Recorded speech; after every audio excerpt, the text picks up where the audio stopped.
The Perpetual Now. Sitting in the school auditorium and waiting for a small pianist to massage her way through a frog piece that writhed and writhed but just would not die.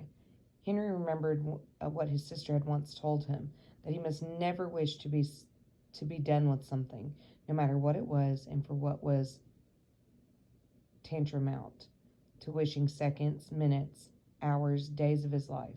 The piece ended moments later. He applauded like everyone else did, but did not know how to feel. The next morning he decided to live in the perpetual now. That day he invested himself fully in every moment, ready to be caught unaware by the next. In the shower he thought about the beauty of domesticated water. At breakfast he chewed slowly. In geometry he ignored the lesson as usual, but spent the period very intently trying to estimate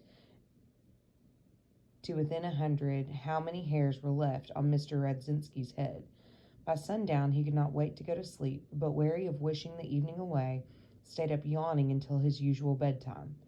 In bed at last, it seemed to him that he was lying not horizontally, but at an angle between 10 and 35 degrees.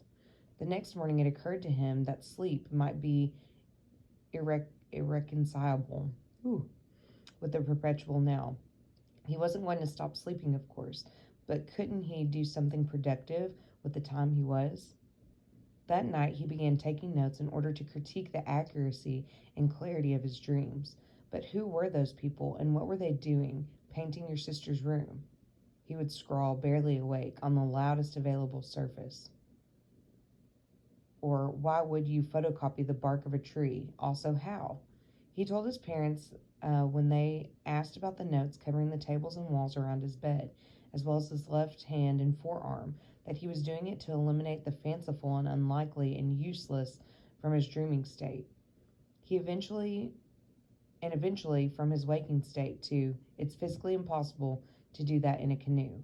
His parents smiled at him and looked at one another, as if to say just a phase, and let's hope it ends soon. It did not end for some months, and then one day Henry woke up terribly, oppressively bored. From then on, he left his dreams alone.